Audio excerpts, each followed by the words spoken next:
LTV news కి స్వాగతం. నేను నాగశ్రీ. బులెటిన్ లో ముందుగా హెడ్లైన్స్. ఆర్థిక శాఖపై శ్వేతపత్రం విడుదల చేసిన ముఖ్యమంత్రి చంద్రబాబు. రాష్ట్రానికి ఆదాయం తగ్గి అప్పులు పెరిగాయని ఆరోపణ.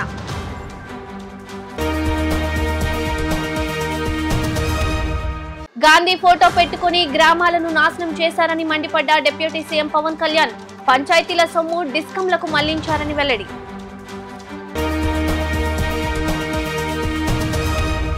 సీఎం చంద్రబాబుపై వైసీపీ అధినేత జగన్మోహన్ రెడ్డి ఫైర్. ఆంధ్రప్రదేశ్ లో భయానక వాతావరణం ఉందని వ్యాఖ్య.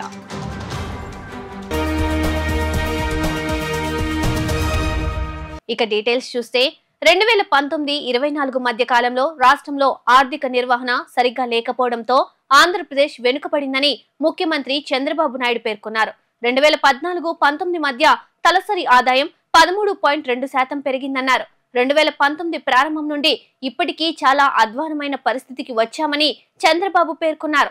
5.7% వ్యవసాయ గ్రోత్ రేట్ 5 ఏళ్లలో తగ్గిపోయిందన్నారు. 2019-24 మధ్య రాష్ట్రంలో భారీగా జరిగిన ఆర్థిక నిర్వహణ లోపాలపై శ్వేతపత్రాన్ని ఏపీ సీఎం చంద్రబాబు నాయుడు నేడు సభ ముందు ఉంచారు. 5 ఏళ్ల పాటు పట్టిసీమను ఆపరేట్ చేయలేదని వెల్లడించారు. గోదావరి ఉన్నంత వరకు ఈ ప్రాంతానికి నీటి ఎద్దడి రాకూడదన్నారు. అయితే ఆ పరిస్థితి కూడా తెచ్చిన వ్యక్తి నాటి పాలకుడని పేర్కొన్నారు.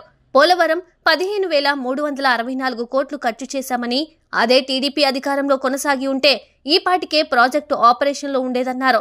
కేంద్రం వేసిన ఎక్స్పర్ట్ కమిటీ ఇచ్చిన రిపోర్ట్ ఆధారంగా ప్యారలల్ గా కొత్త డయాఫ్రమ్ వాల్ ను నిర్మించాలని అత్యవసర కేబినెట్ లో నిర్ణయం తీసుకున్నామన్నారు. 32,000 కోట్ల రూపాయలు కరెంటు ఛార్జీలు పెంచారు. కరెంటు ఛార్జీలు పెంచి left and right short term power purchase చేశారు. ఇంకొక పక్కన మీరు చూస్తే ఎవరైతే పీపీపీలు చేశాం సోలార్ ఎనర్జీ పార్ట్నర్స్ దగ్గర, వాళ్ళ దగ్గర కొనకుండా అవన్నీ క్లోజ్ చేసి షార్ట్ టర్మ్ పర్చేస్ చేశారు. వాళ్ళు కోర్టు పోయారు. కోర్టు నుంచి డైరెక్షన్ ఇచ్చి ఆ 9,000 కోట్లు కట్టాల్సిందే అని డైరెక్షన్ ఇస్తే 9,000 కట్టాం. 9,000 కట్టాం. ఊరికే వచ్చిన కరెంటు మనం తీసుకోలేదు. షార్ట్ టర్మ్లో కొన్నారు. 7 రూపాయలు 8 రూపాయలు పెట్టి కరెంటు కొన్నారు. 10 రూపాయలు పెట్టి కరెంటు కొన్నారు. అలాంటి మిస్మేనేజ్మెంట్లు పెద్ద ఎత్తున జరిగాయి. అంటే ఒక పక్కన విక్టిమైజేషన్కి వెళ్ళారు, అసమర్థ ఆలోచించారు, ఆలోచన లేకుండా ఆలోచించారు. కడాన ఈరోజు 1,29,000 కోట్ల రూపాయలు ఒక్క పవర్ సెక్టర్లో ఎలక్ట్రిసిటీ డిపార్ట్మెంట్స్ అనే కలిపి అప్పుల ఊబిలో ఉండే పరిస్థితికి వచ్చింది. ఇది ఎప్పుడు కూడా సమర్థవంతమైన పాలన ఉంటే ఎక్కడికక్కడ వెసులుబాటు వస్తుంది. అసమర్థుల పాలన ఉంటే ఈ విధంగా క్షీణించిపోయే పరిస్థితులు వస్తాయి. నెక్స్ట్, నేచురల్ రిసోర్సెస్, దేవుడిచ్చిన సంపద, ఇసుక, ఎన్ని అరాచకాలు జరిగాయో చూసాం. ఎవరు చెప్పినా ఏం లేదు. 7,000 కోట్ల రూపాయలు దోచుకున్నారు.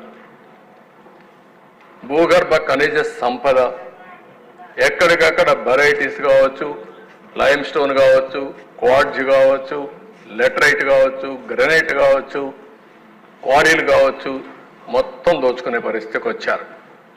దీనివల్ల విపరీతంగా ఒక 10,000 కోట్లు ప్రాథమిక అంచనాల ప్రకారం నష్టం వచ్చే పరిస్థితి వచ్చింది.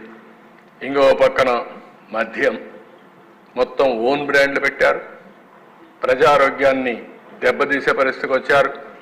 దగ్గర తెలంగాణకు మనకు 20,000 కోట్ల రూపాయలు వ్యత్యాసం వచ్చే పరిస్థితి వచ్చింది. ఇయర్ 10,000 కోట్లు 12,000 కోట్లు డిఫరెన్స్ వచ్చే పరిస్థితి వచ్చింది. మనకు రావాల్సిన ఆదాయం 17,000 కోట్ల రూపాయలు తగ్గిపోయే పరిస్థితికి వచ్చింది. సభకు నేను మాటిస్తున్నా, గత ప్రభుత్వ అవకతవకలు తేలుస్తా అని మంత్రి పవన్ శాసనసభలో మాట్లాడుతూ చెప్పారు. 14-15 ఆర్థిక సంఘం నిధుల కింద 2019 నుండి 2024 వరకు గ్రామ పంచాయతీలకు విడుదల చేసిన నిధులు వివరాలను ఉప ముఖ్యమంత్రి పవన్ కళ్యాణ్ తెలిపారు. గత ప్రభుత్వం ఎవరి అనుమతి తీసుకోకుండానే 15వ ఆర్థిక సంఘం ఇచ్చిన సొమ్ములో కొంత డిస్కంలకు పంపేసిందని తెలిపారు. 14-15 ఆర్థిక సంఘం నిధుల కింద 2019-24 వరకు గ్రామ పంచాయతీలకు విడుదల చేసిన నిధులు తెలియజేస్తారా అనే ప్రశ్నకు ఉప ముఖ్యమంత్రి పవన్ కళ్యాణ్ సమాధానమిచ్చారు. 2 ఆర్థిక సంఘాలకు కలిపి 8,283 కోట్ల 92 లక్షలు విడుదల కాగా ఏపీ ప్రభుత్వం మాత్రం 7,587 కోట్ల 64 లక్షలు విడుదల చేసిందని తెలిపారు. ఇంకా రాష్ట్ర ప్రభుత్వం నుండి 696 కోట్ల 28 లక్షలు పంచాయతీలకు ఇవ్వాల్సి ఉందని అన్నారు. నిధులు నిలిపివేత కారణంగా గ్రామ పంచాయతీలు అనేక ఇబ్బందులు ఎదుర్కొంటుందని అన్నారు. ఇది సత్యం అధ్యక్ష. ఇది ఏమైపోయిందంటే కరిమింగిన వెలగపండులా అయిపోయింది. డబ్బులు కనిపిస్తున్నాయి, ట్రాన్సాక్షన్ కనిపిస్తున్నాయి అకౌంట్స్లో, కానీ నిధులు డ్రా చేయడానికి లేదు. దీని మీద ప్రత్యేకించి ఇది ఒక క్వశ్చన్ వల్ల కాదు అధ్యక్ష, దీని మీద గౌరవ సభ్యులందరికీ కూడా నేను తెలియజేసుకునేది, దీని మీద ప్రత్యేకించి ఒక 4-5 గంటల సెషన్ జరగాలి అధ్యక్ష. అలాగే ఎందుకంటే ఇది మీ అందరూ గౌరవ సభ్యులందరికీ కూడా విన్నవించుకున్నాం మన స్పీకర్ గారి ద్వారా. ఇది చాలా లోతుగా అధ్యయనం జరగాలి. దీని మీద ఖచ్చితంగా ఒక వైట్ పేపర్ కూడా తీసుకురావాలని మనస్ఫూర్తిగా కోరుకున్నాం. ఆ ప్రయత్నంలో ఉన్నాం గౌరవ సభ్యులందరూ తెలియజేస్తున్నాం అధ్యక్షుల ద్వారా. సో 2019 నుండి 24 ఇప్పటి దాకా 15th ఫైనాన్స్ కమిషన్ సంబంధించినంత వరకు 5,251 కోట్లు గ్రామ పంచాయతీల అకౌంట్లో పడ్డాయి. అలాగే 14వ ఫైనాన్స్ కమిషన్ సంబంధించి 2,336 కోట్లు అకౌంట్లో పడ్డాయి సార్. టోటల్గా 7,587 కోట్లు పడ్డాయి. కానీ అందులో 2,285 కోట్లు కరెంటు ఛార్జీల కొరకు ఏపీ డిస్కాం వారికి ఆర్థిక శాఖ పంపించేసింది. దీనికి గౌరవ సభ్యులు అడిగారు, దీనికి ఎవరు అనుమతి తీసుకున్నారని. ఎవరు అనుమతి తీసుకోలేదు, వాళ్ళ ఇష్టారాజ్యం, వాళ్ళు తీసేసుకున్నారు. అడిగేవాళ్ళు ఎవరు లేరు, సో వాళ్ళు తీసేసుకున్నారు. ఇది నేను రివ్యూలు చేస్తా ఉంటే అసలు ఇంకా మీరు అడుగుతున్నాయి చాలా తక్కువ. నాకు లోపల నుంచి ఒక చీమల దండులో వస్తున్నాయి సందేహాలు. సో మా అధికారులు అలసిపోతా ఉన్నారు. సందులో మీకు జస్ట్ ఇది అందుకు నేను అడుగుతానంటే ఒక ప్రత్యేకంగా గౌరవ ముఖ్యమంత్రి గారికి కూడా నేను మీ ద్వారా తెలియజేసుకున్నాను అధ్యక్ష. దీని మీద ఒక స్పెషల్ పంచాయతీరాజ్ అవకతవకల మీద ప్రత్యేకమైన సెషన్ జరగాలి అధ్యక్ష దీని మీద. అలాగే ఇంకా 696 కోట్ల రూపాయలని విడుదల చేయాలి అధ్యక్ష. ఇంకా ఫైనాన్స్ డిపార్ట్మెంట్ దగ్గర ఉంది అధ్యక్ష. రవికుమార్ గారు అడిగిన ఇంకొక ప్రశ్న అధ్యక్ష, ఈ పాపులేషన్ ప్రకారం కేటాయించాలి కదా అంటే కేంద్రం వ్యత్యాసాల గురించి అడిగారు అధ్యక్ష. కేంద్రం కేటాయించిన నిధులు ప్రతి సంవత్సరానికి మారుతూ ఉంటాయి అధ్యక్ష. తదనుగుణంగా నిధుల కేటాయింపులు కూడా జరిగాయి. నిధులు విడుదల కాబట్టి అధ్యక్ష దీంట్లో ఇంకా సంతృప్తికరంగా ఉండకపోవచ్చు సమాధానం. Will take it into consideration sir, we'll give a detailed answer in forthcoming session sir. Andhra Pradesh లో భయానక వాతావరణం ఉందని వైసీపీ అధినేత జగన్ ఆరోపించారు. బడ్జెట్ పెట్టకుండా కాలయాపన చేస్తున్నారని ఆరోపించారు. ఎక్కడ ఎన్నికల హామీలు అమలు చేయాల్సి వస్తుందా అని చంద్రబాబు భయపడుతున్నారని విమర్శించారు. ప్రజలు ప్రశ్నించకుండా ఉండేందుకు ప్రత్యర్థులను బెదిరిస్తున్నారని అన్నారు. అందులో మీడియాను కూడా వాడుకుంటున్నారని ధ్వజమెత్తారు. చంద్రబాబు ప్రభుత్వంపై మాజీ సీఎం జగన్ ఫైర్ అయ్యారు. తాడేపల్లిలో ఆయన మీడియాతో మాట్లాడారు. రాష్ట్రం పురోగతి వైపు వెళ్తుందా లేక రివర్స్ లో వెళ్తుందా అని ప్రశ్నించారు. ప్రతి ఒక్కరూ ఆలోచన చేయాల్సిన అవసరం ఉందన్నారు. రాష్ట్రంలో హత్యలు, అత్యాచారాలు జరుగుతున్నాయని, అయితే బాధితులపైనే పోలీసులు కేసులు పెడుతున్నారని మండిపడ్డారు. అయినా అధికారులు ప్రేక్షక పాత్ర పోషిస్తున్నారని తెలిపారు. బడ్జెట్ ప్రవేశపెట్టలేని అధ్వాన పరిస్థితుల్లో ఈ ప్రభుత్వం ఉందన్నారు. పూర్తి బడ్జెట్ పెట్టే ధైర్యం చంద్రబాబుకు లేదన్నారు. సాధారణ బడ్జెట్ పెడితే హామీలకు కేటాయింపులు చేయాల్సి ఉంటుందని, హామీలకు నిధులు కేటాయించకపోతే ప్రజలు రోడ్డెక్కుతారనే భయంతోనే చంద్రబాబు పూర్తి బడ్జెట్ పెట్టడం లేదన్నారు. చంద్రబాబుది వంచన, గోబెల్ సిద్ధాంతమన్నారు. హామీలు ఇవ్వడం, మోసం చేయడం చంద్రబాబుకు అలవాటని, అందుకే రాష్ట్రం ఆర్థికంగా ధ్వంసమైందంటూ తప్పుడు ప్రచారం చేస్తున్నారన్నారు. రాష్ట్రంలో ఈరోజు దాదాపుగా 52 రోజులు ఎన్నికల ఫలితాలు వచ్చాయి. 52 రోజులుగా రాష్ట్రంలో ఎలాంటి పరిస్థితులు ఉన్నాయి, రాష్ట్రంలో ఏం జరుగుతూ ఉంది ఒకసారి గమనిస్తే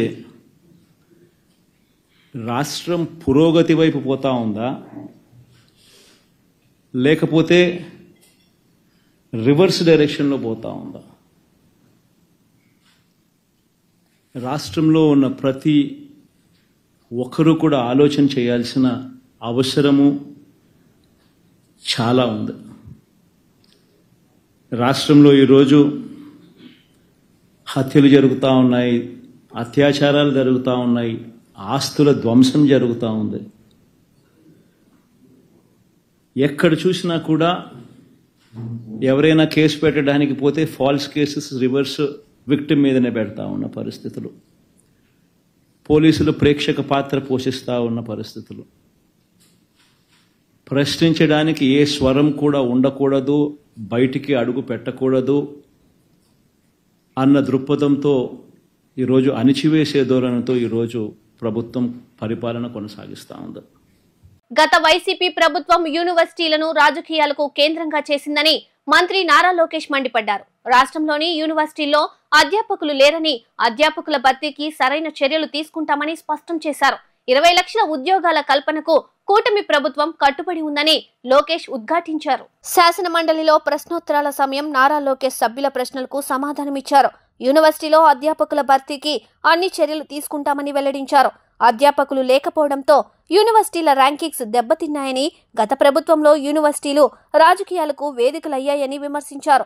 20 లక్షల ఉద్యోగాల కల్పనకు కూటమి ప్రభుత్వం కట్టుబడి ఉందని, పరిశ్రమలు వస్తాయని, వాటితో పాటు ఉద్యోగాలు వస్తాయని పేర్కొన్నారు. రాష్ట్రంలో IIITలను బలోపేతం చేస్తామని తెలిపారు. విద్యార్థులకు ఇంటర్న్షిప్ ఉండాలని, తాను చదువుకునేటప్పుడు ఇంటర్న్షిప్ చేశానని, ఇంటర్న్షిప్తో గ్లోబల్ ఎక్స్పోజర్ వస్తుందని లోకేష్ అభిప్రాయపడ్డారు.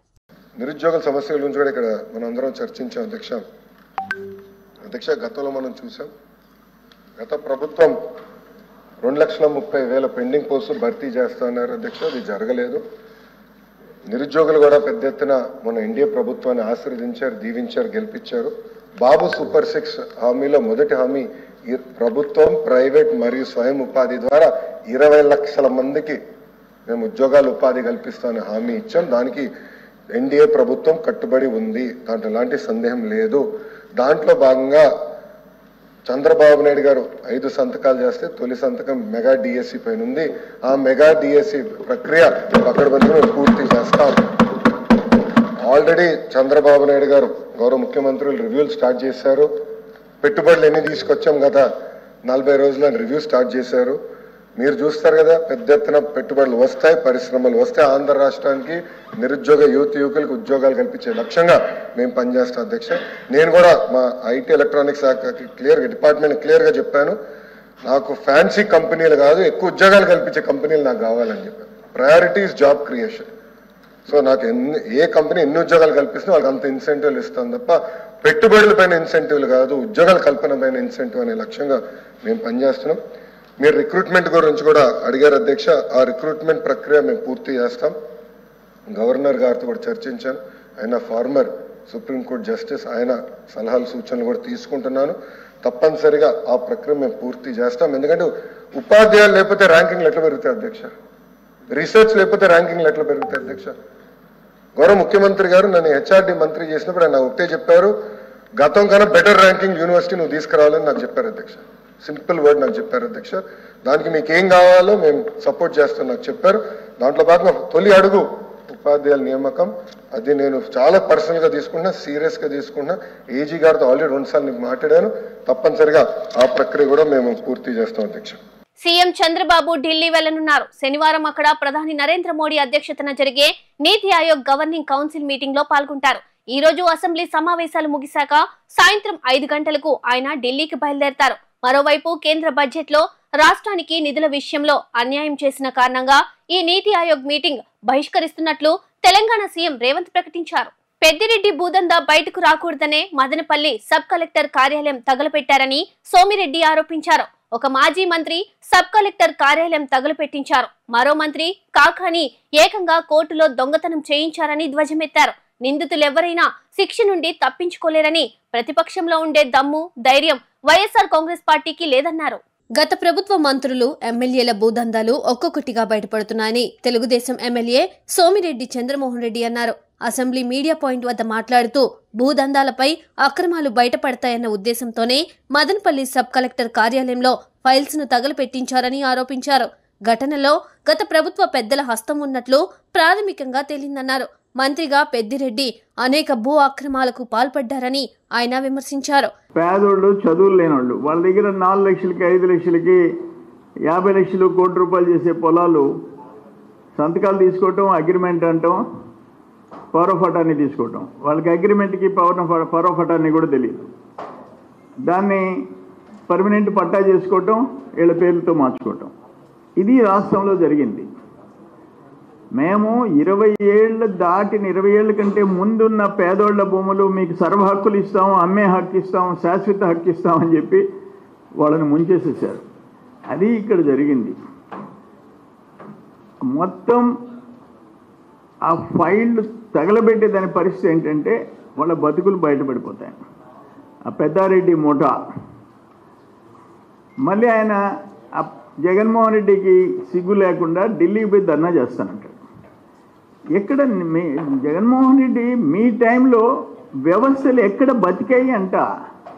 అది రెవెన్యూ అయినా, గనుల శాఖ అయినా, ఏ శాఖ అయినా, ఎక్సైజ్ అయినా మీ నాయకుల కాళ్ళ కింద నలిపేసేశారు. ఇది ఒక ఎగ్జాంపుల్. ఆనాటి మాజీ మంత్రి భూదందాకి సబ్ కలెక్టర్ కార్యాలయం తగలబెట్టారు. నెల్లూరులో ఆనాటి మంత్రి కోర్టులో ఫైళ్ళు లేపేశాడు.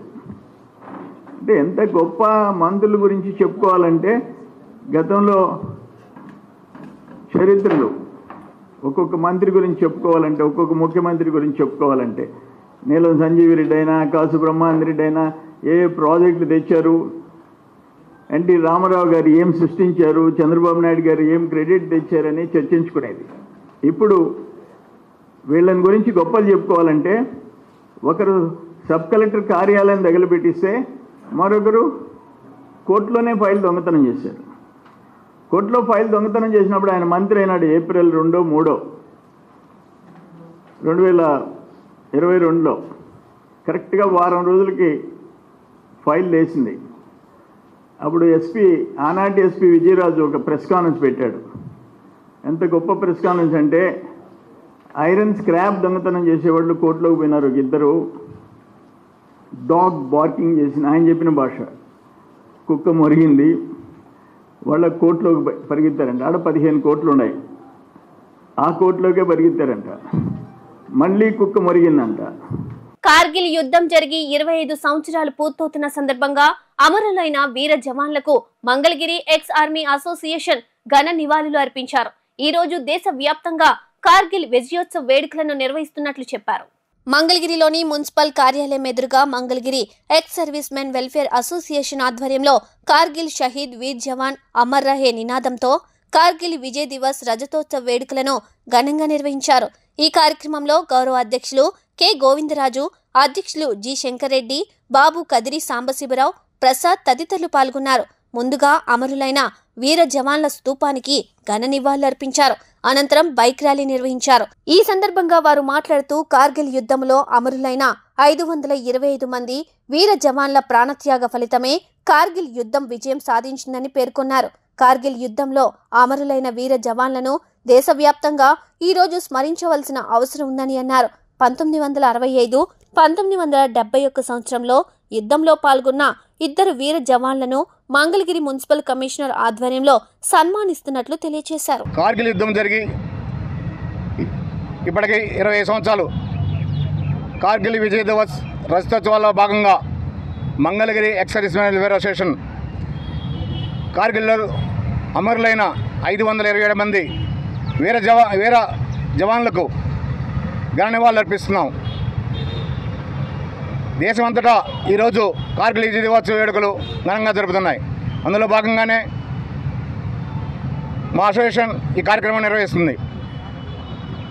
1965, 1971 యుద్ధాల్లో పాల్గొన్న 2 యుద్ధ వీరుల్ని ఈరోజు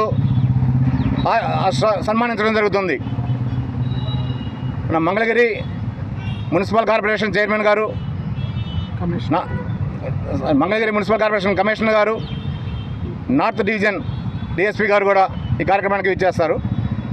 వారి చేతుల మీదుగా ఆ యుద్ధ వీరులను సన్మానించడం జరిగింది. దేశమంతా అమరవీరుల్ని స్మరించుకోవాల్సిన తరుణం ఇది. ఎంతోమంది ఆ రోజు గాయాలు అవ్వడం జరిగింది. 527 మంది ఆత్మ బలిదానంతో ఈ విజయం సాధించడం జరిగింది.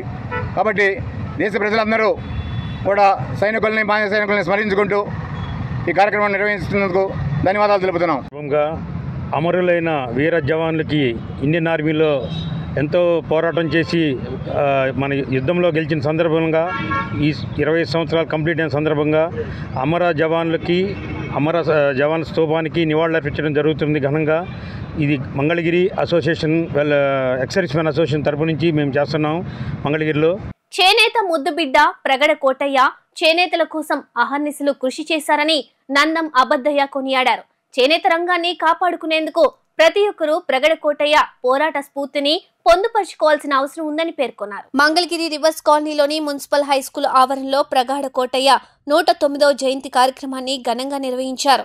ఈ కార్యక్రమంలో చేనేత కార్మిక సంఘం నాయకులు గుత్తికొండ ధనుంజయరావు, తెలుగుదేశం పార్టీ సమన్వయకర్త నందం అబద్దయ్య, మంగళగిరి టీడీపీ పట్టణ అధ్యక్షులు దామల్ల రాజు, బీసీసీఎల్ అధ్యక్షులు, చేనేత నాయకులు కారంపూడి అంకమ్మరావు తదితరులు పాల్గొన్నారు. ముందుగా చేనేత కార్మిక సంఘం ఆధ్వర్యంలో భారతదేశ చేనేత ఆశాజ్యోతి ప్రగాఢ కోటయ్య విగ్రహానికి పూలమాలలు వేసి ఘన నివాళులర్పించారు. ఈ సందర్భంగా వారు మాట్లాడుతూ రాజ్యసభ సభ్యునిగా 3 సార్లు, ఎమ్మెల్యేగా, ఎమ్మెల్సీగా, స్వాతంత్ర సమరయోధుడిగా, ప్రజానాయకుడిగా చేనేత పరిశ్రమ అభివృద్ధి కోసం అహర్నిశలు కృషి చేసిన మహామనిషి ప్రగాఢ కోటయ్య అని కొనియాడారు. దేశంలో చేనేత పరిశ్రమ ఎంత సంక్షోభంలో ఉందో మీ అందరికీ తెలుసు. ఆనాడు ప్రగడ కోటయ్య గారు మరి స్వతంత్ర సమరయోధులుగా ఆనాడు ఏదైతే చేనేత ప్రజలు ప్రపంచానికి ఈ దేశం నుంచి అందిస్తున్నటువంటి చేనేత చీరలు, బట్టలన్నీ కూడా ఎక్స్పోర్ట్ అయ్యేదానికి అనేక రకాలుగా కృషి చేసినటువంటి నాయకుడు ప్రగడ కోటయ్య గారు. మద్రాసు చేనేత సత్యాగ్రహంలో 75 రోజులు ఆయన చేనేత ప్రజల కోసం ఉద్యమం నడిపినటువంటి మహానుభావుడు. అంతేకాదు ఏదైతే ఆయన అధికారంలో ఉన్నా, అధికారంలో లేకపోయినా, అధికారంలో ఎమ్మెల్యేగా కొనసాగినా కూడా ఆ చట్టసభల్లో మరి చేనేత ప్రజల కోసం నిర్బంధంగా మరి గట్టిగా కృషి చేసినటువంటి మాట్లాడినటువంటి నాయకుడు ప్రగడ కోటయ్య గారు. చేనేతకి ఎనలేని సేవలు చేయడం జరిగింది. అదేవిధంగా ఈ రాష్ట్రంలో మరి 3 సార్లు ఎమ్మెల్యేగా, ఒకసారి ఎమ్మెల్సీగా, రాజ్యసభ సభ్యుడిగా పనిచేసిన ఏకైక వ్యక్తి ప్రగడ కోటయ్య గారు. ప్రగడ కోటయ్య గారు అధికారంలో ఉన్నా లేకపోయినా కూడా చేనేత సమస్యల మీద ఆయన సుదీర్ఘంగా పోరాటం చేయడం జరిగింది. ఆ పోరాటాల ఫలితంగా ఆనాడు చేనేతలో అనేక రకాల రిజర్వేషన్లు మరి రావడం, ఆనాడు జవహర్లాల్ నెహ్రూ కానివ్వండి, ప్రభుత్వం ఏదైనా కూడా అతను చేనేత పక్షాన్ని ఉంటూ అధికారంలో ఉండా కూడా ఆనాటి ప్రభుత్వాన్ని నిలదీసినటువంటి చేనేత సమస్యల మీద నిలదీసినటువంటి ఏకైక నాయకుడు మరి ప్రగడ కోటయ్య గారు. వారు లాంటి వ్యక్తి లేకపోవడం చేనేత కుల బాంధవులకు కూడా తీరని లోటు. మరి వారిని ఆదర్శంగా తీసుకొని ప్రతి ఒక్క చేనేతలు కూడా ముందుండి నడిపించాల్సిన బాధ్యత ఎంతైనా ఉందని చెప్పి ఈ సందర్భంగా కూడా తెలియజేసుకుంటూ, మరి ఏదైతే మంగళగిరి నియోజకవర్గ ఎమ్మెల్యే, మరి రాష్ట్ర ఐటీ విద్యాశాఖ మార్చులు, మరి ఆనాడు ప్రభుత్వం 2019లో ప్రభుత్వం లేకపోయినప్పుడు కూడా మరి మంగళగిరి చేనేత కేంద్రంగా ఉంది. మరి చేనేతలందరూ కూడా మరి చేనేత పరిశ్రమ వదిలి వివిధ రంగాల్లోకి వెళ్తున్నారు. ఖచ్చితంగా ఈ ప్రాంతంలో చేనేతల అభ్యున్నతి కోసం పాటుపడాలని చెప్పని, అభివృద్ధి కోసం పాటుపడాలని చెప్పి ఒక అత్యాధునమైనటువంటి ఒక వ్యవసాయాలను ఏర్పాటు చేసి మరి చేనేతల వృత్తి నైపుణ్యాన్ని పెంచుతూ మరి అలాగే మార్కెట్ అవకాశాలు కూడా కల్పిస్తూ మరి చేనేతల కోసం మరి అహర్నిశను ఆలోచన చేసేటువంటి మా అందరి ప్రీతమ నాయకులు నారా లోకేష్ గారికి కూడా ఈ సందర్భంగా కూడా ప్రత్యేక ధన్యవాదాలు, కృతజ్ఞతలు కూడా తెలియజేస్తా ఉన్నాం. నవ్యాంధ్ర రాష్ట్ర రాజధాని అమరావతి పునర్నిర్మాణంపై అడుగులు పడడం పట్ల అమరావతి ఘంటసాల విగ్రహ సాధన కమిటీ రాష్ట్ర అధ్యక్షులు కోట వెంకటేశ్వరరెడ్డి, కార్యదర్శి చింతకాయల చిట్టిబాబులు హర్షం వ్యక్తం చేశారు. ఊరూరా జన విజ్ఞానం ఆల్ ఇండియా ఘంటసాల చైతన్య వేదిక, నవ్యాంధ్ర రాజధాని అమరావతి ఘంటసాల విగ్రహ సాధన కమిటీ సంయుక్త ఆధ్వర్యంలో Mangalagiri IBN Bhavan press club నందు మీడియా సమావేశాన్ని నిర్వహించారు. ముందుగా నవ్యాంధ్ర రాష్ట్ర ప్రభుత్వానికి 3 విజ్ఞప్తుల వినతి పత్రాన్ని ఆవిష్కరించారు. ఈ సందర్భంగా నవ్యాంధ్ర రాజధాని అమరావతి ఘంటసాల విగ్రహ సాధన కమిటీ అధ్యక్ష కార్యదర్శి వెంకటేశ్వరరెడ్డి, చింతకాయల చిట్టిబాబు మాట్లాడుతూ, రాష్ట్ర విభజన జరిగి 10 ఏళ్లైనా రాష్ట్ర రాజధాని నిర్మాణం జరగలేదు. కానీ ప్రస్తుతం నూతనంగా కేంద్రంలో, రాష్ట్రంలో ఏర్పడిన ప్రభుత్వాలు నవ్యాంధ్ర రాజధాని అమరావతి పునర్నిర్మాణానికి 15,000 కోట్ల నిధులు కేటాయించడం, పోలవరం ప్రాజెక్ట్, పరిశ్రమలు, ఇండస్ట్రియల్ కారిడార్, నిరుద్యోగులకు ఉద్యోగ కల్పన, అసెంబ్లీలో చర్చలు, అభివృద్ధికి అడుగులు పడడం పట్ల ఆయన హర్షం వ్యక్తం చేశారు. కృష్ణానది గోదావరి నది ఇలాంటివి ఉన్నాయి. ముందు కృష్ణానది గురించి మాట్లాడుకుందాం. కృష్ణానది దగ్గర ఉన్నటువంటి ఆ రెండు వైపులా, ఇరువైపులా జగ్గైపేట వైపు, ఇటు గుంటూరు వైపు ట్యాంక్ బండ్స్ నిర్మించి తెలుగు జాతి మహనీయుల యొక్క, మహనీయులు అంటే అనేక రకాలు ఉన్నారు. స్వాతంత్రోద్యమ నాయకులు ఉన్నారు, ఆంధ్రోద్యమ నాయకులు ఉన్నారు, వామపక్షాల కమ్యూనిస్టు ఉద్యమ నాయకులు ఉన్నారు, కొత్తపల్లి సుందరయ్య గారు లాంటి వాళ్ళు ఉన్నారు. అంటే నాన్ కాంట్రవర్షియల్ వీళ్ళంతా కూడా. అలాగనే తెలుగు జాతికి సంబంధించి వాళ్ళలో గురజాడ అప్పారావు, కందుకూరి వీరేశలింగం, మహాకవి శ్రీ జాషువా, ఇటువంటి వారందరూ కూడా తెలుగు కవులు. ఇప్పుడు వచ్చేటప్పటికి ఈ రోజు కూడా మేము విజయవాడలో కార్యక్రమం చేయబోతున్నాం. అదేంటంటే మహాకవి దాశరథికి సంబంధించినటువంటి విషయం. ఆయన శత జయంతి సందర్భంగా చిట్టిబాబు గారు నేను చేస్తున్నాం అన్నమాట, మేము కార్యదర్శులుగా. కనుక ఇటువంటి మహనీయులందరికీ కూడాను ట్యాంక్ బండ్స్ నిర్మించి ఒక అంతర్జాతీయ టూరిజం డెవలప్మెంట్ జరుగుతుంది. ఇవన్నీ నిర్మిస్తే వీటికి అయ్యేటువంటి ఖర్చు అయితే మహా కోట్లేమి కావు, తగినటువంటి లిమిటెడ్ అమౌంట్స్ అవుతాయి. అయితే ఏంటంటే ఒక అంతర్జాతీయ స్థాయి టూరిస్ట్ డెవలప్మెంట్ కేంద్రంగా ఆంధ్రప్రదేశ్ వర్ధిల్లుతుంది. తద్వారా ఈ 3 కనీసమైనటువంటి కోరికలు, వీటితో పాటు ఇతర కోరికలు కూడా ఉన్నాయి. మా బాపట్లలో ప్రథమాంధ్ర మహాసభ జరిగిన చోట ఒక గొప్ప స్మారక విజ్ఞాన కేంద్రం ఏర్పాటు చేయాలని చెప్పని కూడా కోరుతూ ఉన్నాం. ఘంటసాల వెంకటేశ్వరరావు గారి విగ్రహం పెట్టాలని, ఎన్టీ రామారావు గారికి ఎట్లయితే ప్రపోజల్గా ఎప్పటి నుంచి పెండింగ్లో ఉందో భారతరత్న, అట్లాగే ఘంటసాల వెంకటేశ్వరరావు గారికి కూడా భారతరత్న ఇవ్వాలని కోరుతున్నాం.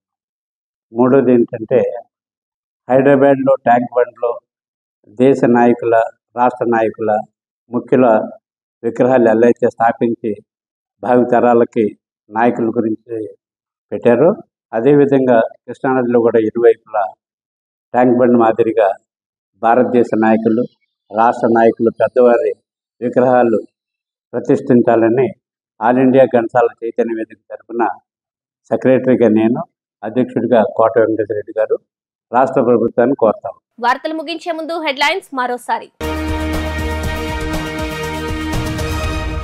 ఆర్థిక శాఖపై శ్వేతపత్రం విడుదల చేసిన ముఖ్యమంత్రి చంద్రబాబు, రాష్ట్రానికి ఆదాయం తగ్గి అప్పులు పెరిగాయని ఆరోపణ.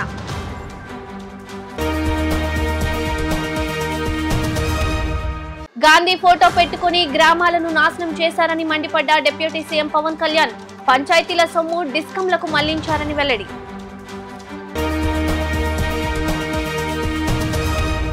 సీఎం చంద్రబాబుపై వైసీపీ అధినేత జగన్మోహన్ రెడ్డి ఫైర్, ఆంధ్రప్రదేశ్ లో భయానక వాతావరణం ఉందని వ్యాఖ్య.